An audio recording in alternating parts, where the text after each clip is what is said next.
একটা মহিলা বাজারে বাজারে ভিক্ষা করতেছে, তার ছেলেটার নাম হলো বিলাল, পান ব্যবসা করে, অনেক বড় পানের ব্যবসায়ী। কিন্তু একদিন দেখিয়ে ভাই ওর আঁকে ভেঙেছে আমার। ওই মহিলাটা, একটা আমি বসে আছি চা পান করবো, একটা হোটেলের মধ্যে বসে আছি, হোটেলের মধ্যে বসে আছি, ওই মহিলাটা হোটেলের মধ্যে এসেছে, হোটেলের মালিক সামান্য ভাত দিয়ে দিচ্ছে, ওই ভাতগুলা নিয়ে গেছে। এরপরে ওই হোটেলের মালিক বলছে, বকুল ভাই ওই মহিলা কি চিনো? আমি বললাম না, আমি চিনি না। বলে আমাদের বাজারের সবচেয়ে মধ্যে পান ব্যবসায়ী, ওই তার মা হলো ওই মহিলাটা।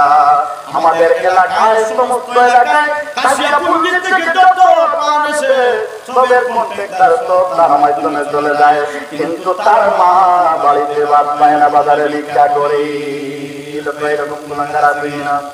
আমি যখন আমার ছোট্ট এলাকা, রাতাবাড়ির ছোট্ট এলাকা, এই জায়গার মধ্যে যদি আমার চোখের মধ্যে ধরা পড়লো, তাহলে এরকম হয়তো শত মা ভাত পাইতেছে না, দেখি না। ও বন্ধু, আমার মায়ের দাম এত বেশি দেওয়া হলো কেন? আল্লাহ রাব্বুল আলামিন বলেন, আমি মাকে এত দাম দিলাম, একটা তিনটা কারণ মায়ের দাম বেশি হওয়ার, তিনটা কারণ। একটা হলো হামালাতু উম্মুহু, মায়ের মা পেটে ধারণ করেছেন, এই জন্য আমি মায়ের দাম বাড়িয়ে দিয়েছি। দুই নম্বর কারণ হলো ওয়াহানান আলা ওয়াহান, বেতার পর বেতা, বেতার পর বেতা মা সহ্য করেছে। তিন নম্বর হলো ওয়াফিসালুহু আমাইন, তিন নম্বর হলো 2টা বছর মুখের দুধ পান করেছেন মায়ে। বলেন আল্লাহু আকবার। ও বন্ধু আমার, একটা জীবিত মানুষ আরেকটা জীবিত মানুষকে পেটের মধ্যে নিয়ে চলাফেরা করে, পরিবারের সমস্ত কাজ কাম সব মেনটেন করে যায়, এটা কি সহজ? এটা কি সহজ? এটা সহজের কোনো কাজ নয় ভাই, সহজের কোনো কাজ নয়। একদিন যদি আপনার পেটের মধ্যে গ্যাস বেড়ে যায়, তাহলে যদি ভালো করে যদি বেদনায় ধরে পাইলে বুঝতে পারবেন। ও বন্ধু আমার, যারা আপনারা ছেলে সন্তান পেয়েছেন, আপনারা একটু আপনাদের যে সময় স্ত্রী যে সময় গর্ভবতী হবে, এই সময় একটু খেয়াল করে দেখবেন যে আপনার স্ত্রীর কত কষ্ট হয়। ও বন্ধুগণ আমার, আমরা যে সময় আমাদের মায়ের গর্ভের মধ্যে ছিলাম, এই সময় তো আমার মায়ের কষ্ট হয়েছে না, হয়েছে না? এই সময় তো আমার মায়ের কষ্ট হয়েছে। ও বন্ধুগণ আমার, আমি যদি আমার স্ত্রীর কষ্ট দেখে, যদি আমার মায়ের কষ্ট যদি আমি অনুভব করতে পারি না, তাহলে কি আমি মানুষ রইলাম? ও বন্ধুগণ আমার, আল্লাহ রাব্বুল আলামিন মানুষকে বানিয়েছেন, মানুষের মধ্যে দিমাগ দিয়েছেন। গরু বানিয়েছেন, মানুষের মধ্যে এইভাবে দিমাগ, গরুর মধ্যে এরকম নাই, এইরকম নাই। আমি যদি মানুষ হই, আমার স্ত্রীর কষ্ট দেখে যদি আমার মায়ের কষ্ট আমি অনুভব করতে পারি না, তাহলে তো আমি মানুষ না, আমি গরু। বলবো আমি বড় হয়ে গেলাম। আমি যেহেতু আল্লাহ রাব্বুল আলামিন আমাকে মানুষ বানিয়েছেন, আমাদের মানুষের চিন্তা, মানুষের চিন্তা চেতনা আমার ভিতরে থাকতে হবে, এরপরে আমি মানুষ হয়ে যাব। ও বন্ধু আমার, আল্লাহ রাব্বুল আলামিন বলেন, মা বাবার সামনে শব্দ ব্যবহার করা যাবে না। যদি মা বাবা তোমার উপরে খুশি না হয়, রাজি না হয়, তাহলে সারা জীবন যদি হজ করে তোমার হজ কাজে লাগবে না। ও বন্ধুগণ আমার, মোহাম্মদ বিন হারুন সমরকন্দে 40 বছর হয়ে গেছে, প্রতি বছর হজ করে, প্রতি বছর হজ করে, কিন্তু এক বছর মোহাম্মদ বিন হারুন সমরকন্দের হজ কবুল হয় না। কয় বছর? 40 বছর। 40 বছর থেকে হারুন সমরকন্দি হজ করতেছেন, কিন্তু আল্লাহর কাছে হজ কবুল হয় না। এই খবর কিন্তু হারুন সমরকন্দি পান, কিন্তু হযরতে মালিক ইবনে দিনার রাহমাতুল্লাহ তাআলা আলাইহি হজের মধ্যে চলে গেলেন। মালিক ইবনে দিনার দেখেন হজ শেষ হয়ে গেছে, একটা হাত নাই, ডান হাত নাই, একটা মানুষ বসে বসে কাঁদতেছে। ওই মানুষটা হলেন মুহাম্মদ বিন হারুন সমরকন্দি। হারুন সমরকন্দি বসে বসে কাঁদতেছে। মালিক ইবনে দিনার ডাক বলেন, ভাই, এ ভাই, তুমি কেন কাঁদো? তুমি কেন কাঁদো? ভাই, তোমার কি হয়েছে? মতলব হয়ে গেছে, তুমি কি বাড়ির মধ্যে যাইবা না? মুহাম্মদ বিন হারুন সমরকন্দি ডাক বলে, ভাই, আপনার নাম কি? মালিক ইবনে দিনার ডাক বলেন, ভাই, আমার নাম হলো মালিক ইবনে দিনার। হারুন সমরকন্দি ডাক বলে, ও মালিক ইবনে দিনার, আপনার নাম আমি অনেকবার শুনেছি। আপনি তো মস্ত বড় একজন বুজুর্গ, আপনি তো একজন আল্লাহর ওলি। আপনি আমার একটা কাজ করেন, আপনি আজকে রাত্রে মুরাকাবা করে দেখেন আমার হজটা কি আমার আল্লাহ কবুল করেছে কিনা। হযরত মালিক ইবনে দিনার বললেন, ভাই, ব্যাপারটা কি হয়েছে আমাকে একটু খুলে বলো। হারুন সমরকন্দি বলেন, ভাই, আগে মুরাকাবা করো, এরপরে আমার সব কিছু আমি তোমাকে বলে দিব। হযরত মালিক ইবনে দিনার এই দিন রাত্রে এশার নামাজ পড়ে মুরাকাবার মধ্যে বসলেন। আল্লাহ রাব্বুল আলামিন বলেন, মালিক ইবনে দিনার, এই যে পবিত্র মুহাম্মদ বিন হারুন সমরকন্দি, মুহাম্মদ ইবনে হারুন সমরকন্দি 40 বছর থেকে হজ করতেছে, কিন্তু এখন পর্যন্ত তার হজ কবুল হয় নাই, আর আমি তার হজ কবুল করব না। হযরত মালিক ইবনে দিনার ডাক বলে, হারুন, ও হারুন সমরকন্দি, মুরাকাবার মধ্যে বসে আমি পেয়েছি তোমার হজ কবুল হয় নাই। কেন তোমার হজ কবুল হয় নাই? কেন কবুল হয় নাই? একটা কারণ আছে কিনা? সব মানুষের হজ কবুল হয়, 40 বছর থেকে মানুষ হজ করতেছে, লক্ষ লক্ষ মানুষ হজ করতেছে, মানুষের হজ কবুল হয়। কেন হারুন, মুহাম্মদ বিন হারুন সমরকন্দি হজ কবুল হয় না? হারুন সমরকন্দিকে বলতেছেন, বাইরে কোন কারণে তোমার হজ কবুল হয় না? কি এত বড় গুনাহ করেছো? কোন গুনার কারণে তোমার হজ কবুল হয় না? তোমার গুনার কারণটা আমাকে বলো। মুহাম্মদ ইবনে হারুন সমরকন্দি ডাক বলতেছেন, হুজুর, তাহলে আপনি আমাকে একটু সময় দিন, একটু সময় দেন, আমার কি হয়েছে আমি একটু আপনাকে বলে দেই। আপনারা শুনতে চান? কে কে শুনতে চান? একটু হাত তুলে দেখান। নারে তাকবীর, নারে রিসালাত। ভালো লাগতেছে না হারাম লাগতেছে? ভালো লাগতেছে। মা বাবার ওয়াজ যদি ভালো লাগে না, তাইলে তো মা বাবার সন্তান হতে পারবে না। কথা বুঝে আছে? যদি মা বাবার কথা শুনে যদি মা বাবার যদি ভালো লাগে না, তাহলে তো আপনি মা বাবার সন্তান না। আরে যে মা বাবার প্রকৃত সন্তান, মা বাবার কথা শুনলে তার মনে ভালো লাগে, লাগে কি লাগে না? অবন্ধুরা আমার, হারুন সমরকন্দি ডাক বলতেছেন, ও হুজুর, আমি এত বড় একজন পাপিষ্ঠ, আমি এত বড় একজন পাপিষ্ঠ, আমার মতো পাপিষ্ঠ এই জমিনে নাই। আজকে আমি লিপ্ত হয়েছি। যেই সময় আমি যুবক ছিলাম, আমি মদ ছাড়া আমি কিছুই বুঝতাম না। আমি সব সময় মদ পান করে ঘুরে বেড়াইতাম, মদ পান করে ঘুরে বেড়াইতাম। সাবানের শেষ রাত্র চলে গেছে, মানুষ পূজা করার জন্য প্রস্তুতি নিতেছে, মানুষ তারাবির নামাজ পড়তেছে, কিন্তু এই দিন আমি মদ পান করে মাতা হয়ে আমি আমার ঘরের মধ্যে প্রবেশ করতেছি। আমার স্ত্রী আছে, আমার মা আর কেউ নাই। আমার মা ডাকিয়া বলতেছে, হারুন, আমার ঘরে প্রবেশ করিস না, বের হয়ে যা। এই রে তোর মতো অনেক যুবক তারাবির নামাজ পড়ে রমজানের রোজা রাখার জন্য প্রস্তুতি নিতেছে, আর তুই মদকে মাতাল হয়ে ঘরের মধ্যে প্রবেশ করতেছ। তোর মতো পাপিষ্ঠ তো এই জমিনের মধ্যে না। ও মালিক ইবনে দিনার, ও হুজুর, আমার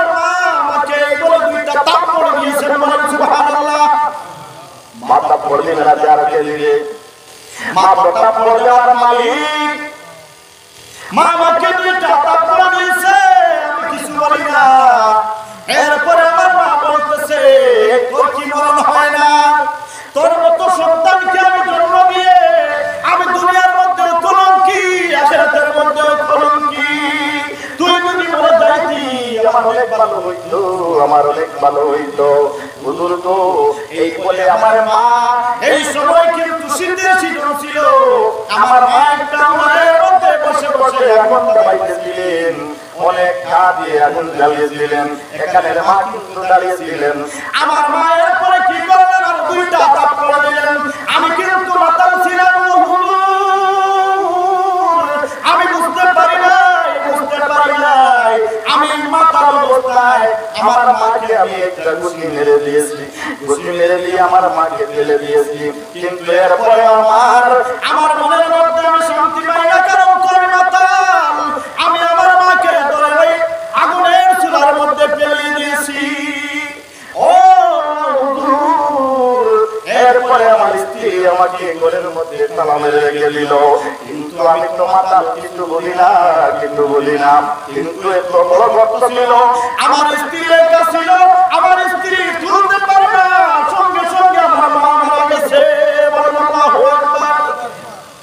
সকালবেলা আমার স্ত্রী ডাক্তার বলতেছে স্বামী গো, ও স্বামী আমাকে বিদায় দিন, আমাকে বিদায় দিন। আমি আর তোমার মতো পাপিষ্ঠে করে আমি আর থাকতে চাই না, আমি আর থাকতে চাই না। ও হুজুর, আমি বললাম কি হয়েছে? আমার মা কই, আমার মা কই? আমার স্ত্রী বলতেছে স্বামী তুমি তো রাত্রে মাতাল ছিলা, কিছুই বুঝো না। তুমি তোমার মাকে ওই আগুনের চুলার মধ্যে ফেলে দিয়েছো। তোমার মা আগুনের চুলার মধ্যে গেলে একদম শেষ হয়ে গেছে, মারা গিয়েছে। একটু চোখ মেলে দেখো হুজুর গো, আমি দেখলাম আমার মা জ্বলে পুড়ে একদম ছাই হয়ে গেছে। আল্লাহু আকবার। ও বন্ধুরা আমার, হারুন মুহাম্মদ ইবনে হারুন সমরকন্দি ডাকতে বলেন হুজুর, এরপরে তো আমি আর শুনতে পারলাম না।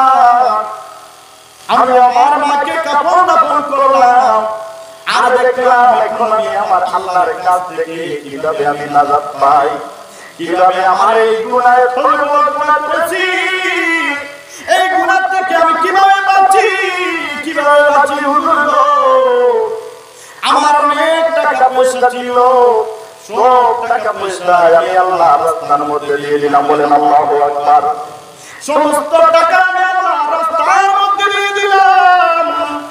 আমি এরপরে শান্তি পাই না।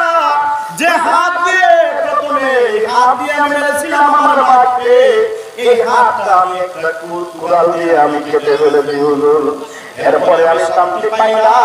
আমার বাড়ি ঘর যা কিছু ছিল সব আমি আল্লাহর রাস্তায় দিয়ে দিছি। ও হুজুর, আমি এখানের মধ্যে চলে এসেছি আজকে 41 বছর হয়ে গেছে, 41 বছর হয়ে গেছে। আপনি 41 বছরে আপনি তো শেষবারের মতো বলেছেন আমার দোয়া কবুল হবে না। হুজুর গো,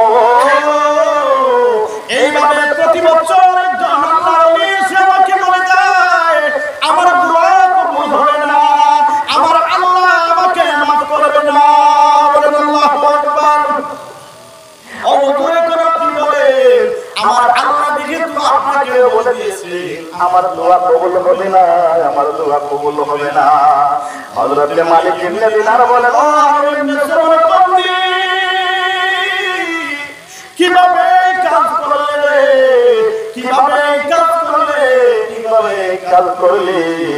এমন কাজ তো দুনিয়ার কোনো মানুষ করতে পারে না।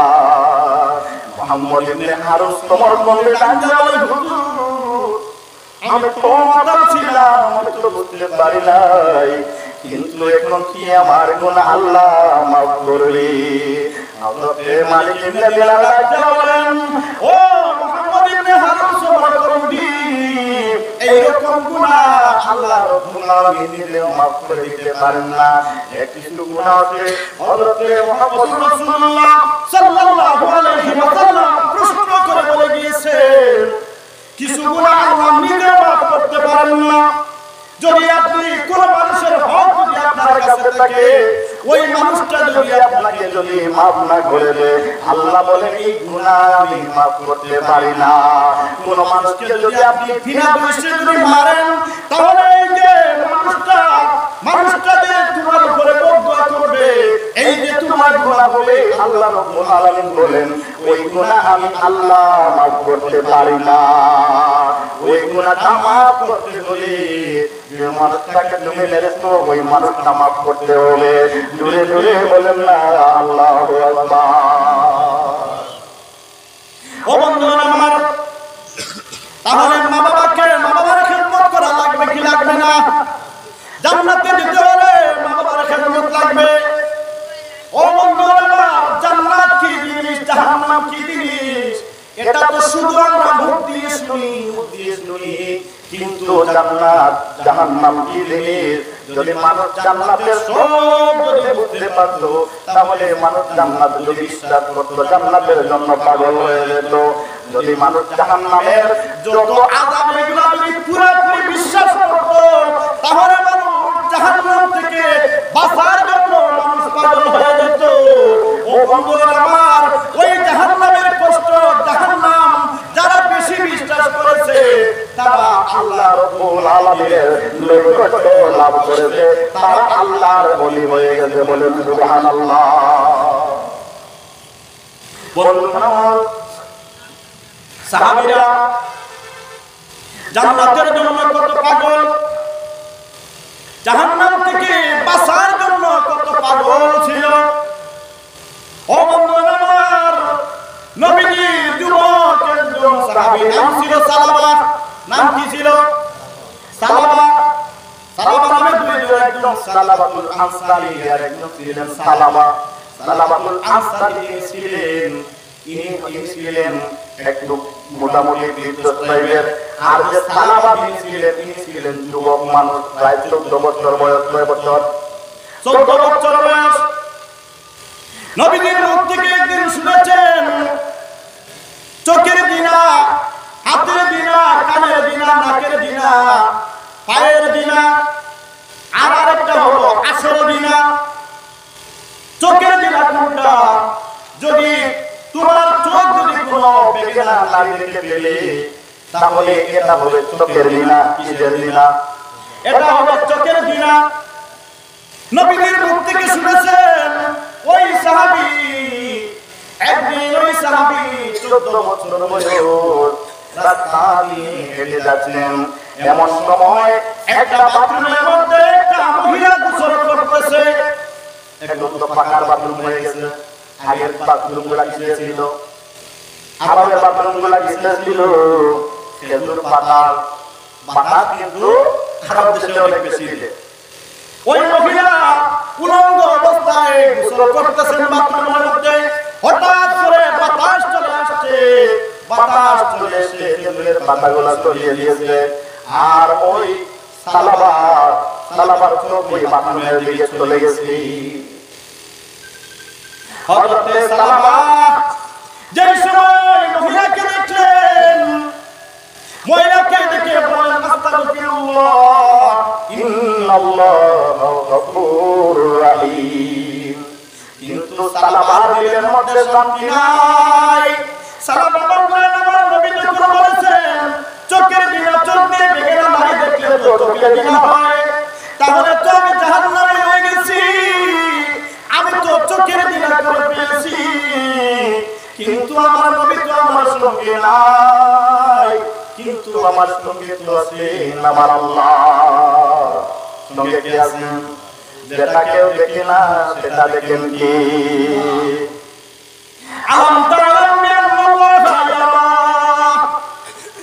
যেটা কেউ দেখে না সেটা দেখেন আল্লাহ। ও বন্ধুরা আমার, আল্লাহ রাব্বুল আলামিন নবী মুহাম্মদুর রাসূলুল্লাহ সাল্লাল্লাহু আলাইহি ওয়াসাল্লাম তাকে বলতেছেন, নবী গো, ওয়াইলা সালাকা ইবাদি আন্নী ফাইন্নী করিব। নবী গো, আপনাকে যদি কেউ সওয়াল করে আমি আল্লাহ কোথায়, আমি আল্লাহ কোথায়, আমি আল্লাহ কোথায়, নবী গো বলে দিও আমি আমার বান্দার এত নিকটে। বলেন সুবহানাল্লাহ। এখন নিকট বলতে কিছু একটা প্রশ্ন আছে কিনা? এখন আপনারা যারা আমার নিকটে আছেন, আপনারা তো আমার নিকটে আছেন, আমি আপনাদের সঙ্গে কথা বলতেছি, আপনারা আমার কথাগুলো শুনতেছেন। ভাই মাইকটা তো আপনাদের দিকে আমি নিকটে আছি, কিন্তু আল্লাহ বলতেছেন আমি আমার বান্দার নিকটে। আমি আমার বান্দার নিকটে নবী গো আপনি বলে দিও। আল্লাহর নবী হযরত মুহাম্মদুর রাসূলুল্লাহ সাল্লাল্লাহু আলাইহি ওয়াসাল্লাম বললেন, ও আল্লাহ আপনি বান্দার কত নিকটে থাকেন। আল্লাহ রাব্বুল আলামিন বলেন, বান্দার যে শ্বাস নালী যেটা আছে ওইটা তো বান্দার একদম ভিতরে না বাইরে শ্বাস নালী ভিতরে, ওইটা তো একদম কলবের নিকটে চলে গেছে। আল্লাহ বলতেছেন বান্দার যে শ্বাস নালী যেটা আছে ওই শ্বাস নালীতে যতটুকু বান্দার নিকটে আমি আমার বান্দার কতটুকু নিকটে। জোরে জোরে বলেন না সুবহানাল্লাহ। ওয়া নাহনু আকরাবু ইলাইহি মিন হাবলিল ওয়ারিদ। আল্লাহু আকবার। ও বন্ধুরা আমার, ওইগুলো ওই সালাতের মধ্যে চলে আসলো। আরে আল্লাহ তো আমার নিকটে, আমার সঙ্গে তো কেউ নাই, কিন্তু আমার সঙ্গে তো আমার আল্লাহ আছে। আমার আল্লাহ তো এগুলা দেখে ফেলছেন। আমার আল্লাহ যদি আমার নবীর কাছে যদি বলতেন তাহলে আমার নবী তো জেনে ফেলবে আমি তো জিনা করে ফেলেছি। কিভাবে আমি আমার নবীকে আমার মুখ দেখাবো? এই চিন্তায় হযরত সাহাবা রাদিয়াল্লাহু তাআলা মদিনায় যান না, নবীর কাছে যান না, নবীর কাছ থেকে দূরে দূরে সরে থাকেন। কিন্তু একদিন মনে হলো আমি যদি মদিনার ইয়ার মধ্যে থাকি তাহলে কোনদিন আমার নবীর সামনে আমি পড়ে যাব। হযরত সালামা একটা পাহাড়ের মধ্যে চলে গেলেন, আর হযরত সালামা রাদিয়াল্লাহু তাআলা শুধু কান্না আর কান্না, আর আল্লাহ রাব্বুল আলামিনের কাছে তওবা করতেছেন। এইভাবে 4-5 দিন চলে গেল, কিন্তু এই খবরটা তো আল্লাহ জানে কি জানে না? আল্লাহ জানে তা তো বিনা হয় নাই। কারণ হযরত সালামা তো তার ইচ্ছা করে এদিকে তাকায় নাই। হযরত সালামার চক্ষুটা পড়ে গিয়েছিল, কিন্তু ছোট্ট মানুষ, কিন্তু নবীর কাছ থেকে শুনেছিলেন যে দেখলেও কি হয় বিনা হয়। ও বন্ধুরা আমার, হযরত সালামা আনসারী পাহাড়ের মধ্যে চলে গেলেন, নবীজির সামনে পড়বেন না। আর নবী তো জানবে আল্লাহ বলে দিয়েছেন, আল্লাহর কাছে মাফ চাইতেছেন আর আল্লাহর ইবাদত করতেছেন। তার মাঝদিন চলে গেল। হযরত মুহাম্মদুর রাসূলুল্লাহ সাল্লাল্লাহু আলাইহি ওয়াসাল্লাম সাহাবীদেরকে ডাক দেয়া বলেন, সাহাবীরা রে, ও আমার সাহাবীরা, আমার ছোট্ট সাহাবী সালামাকে আমি তো দেখি না। এই আমার সালামা কই, আমার সালামা কই, আমার সালামা কই? কোন সাহাবী সালামার সন্ধান দিতে পারে না, কোন সাহাবী সালামার সন্ধান দিতে পারে না। কিন্তু নবী মুহাম্মদুর রাসূলুল্লাহ সাল্লাল্লাহু আলাইহি ওয়াসাল্লাম যুবকদেরকে তো ভালোবাসতেন, যুবক সাহাবীদেরকে তো ভালোবাসতেন, কারণ এই ইসলাম জিন্দা হয়েছে যুবকদের কারণে। বলেন আল্লাহু আকবার। নবীজি বলতেছেন, আমার সাহাবীরা রে, আমার যুবক সাহাবী সালামা কই, সালামা কই, সালামা কই? নবী মুহাম্মদুর রাসূলুল্লাহ সাল্লাল্লাহু আলাইহি ওয়াসাল্লাম সালামার কথা প্রতিদিন বলেন, আর নবীজি কান্না করেন। সাহাবীরা কিন্তু নবীর কান্না সহ্য করতে পারেন না। একদিন হযরত ওমর, হযরত আলী ডাক দিয়ে বলেন, নবী গো, ইয়া রাসূলুল্লাহ, ইয়া হাবিবাল্লাহ, নবী গো, আজকে আমরা বের হব, কোথায় আপনার সালামা আছে? যদি জিন্দা থাকে আমরা বের করে নিয়ে আসবো। বলেন আল্লাহু আকবার। ওরে নবীর প্রেমিকেরা দিশাহারা মোহরের বই করে না, তো মরে না। বলেন আল্লাহু আকবার। ও বন্ধুরা আমার, হযরত আলী, হযরত ওমর, হযরত উসমান সালাবার সন্ধানে হয়ে গেলেন। সারা মদিনা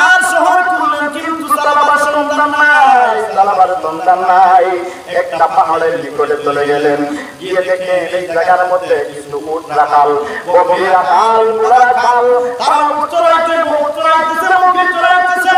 তাদেরকে বললেন, ও রাখাল ভাইরা, তোমরা এদিকে আমাদের সালাবাকে কি তোমরা দেখেছো? রাখালরা বলে, আপনারা কোথায় থেকে এসেছেন? আমরা তো আপনাদেরকে চিনি না, কিন্তু সালাবা নামে কেউ তো আমরা চিনি না। কিন্তু ওই পাহাড় থেকে একজন যুবক, বয়স বেশি হবে না, 14-15 এইভাবে বয়স হবে, কিন্তু সকালবেলায় ওই যুবকটা খেলতে পার থেকে বের হয়, আবার বিকাল হইলে ওই পাহাড়ের মধ্যে চলে যায়।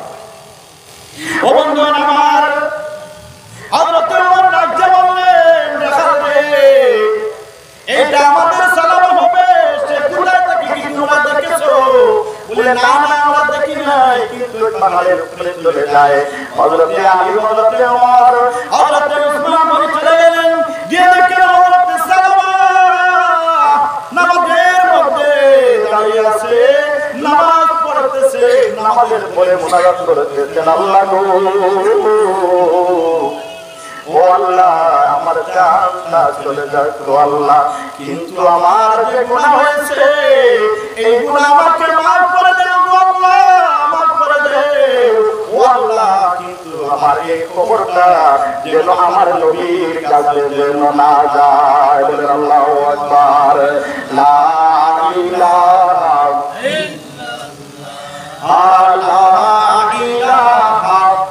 ইল্লাল্লাহ,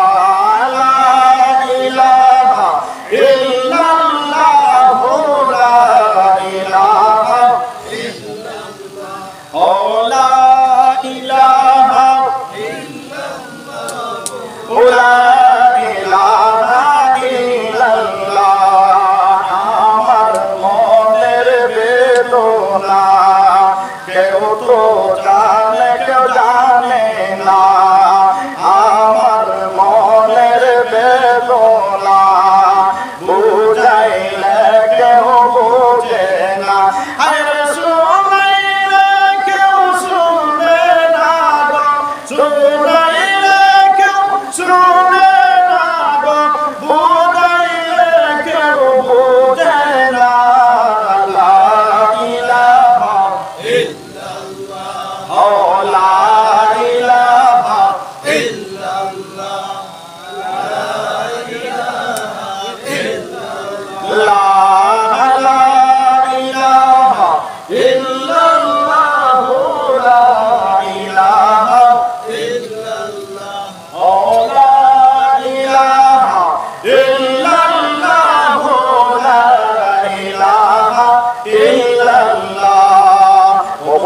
আমার সালামার দোয়া শেষ হয়ে গেল।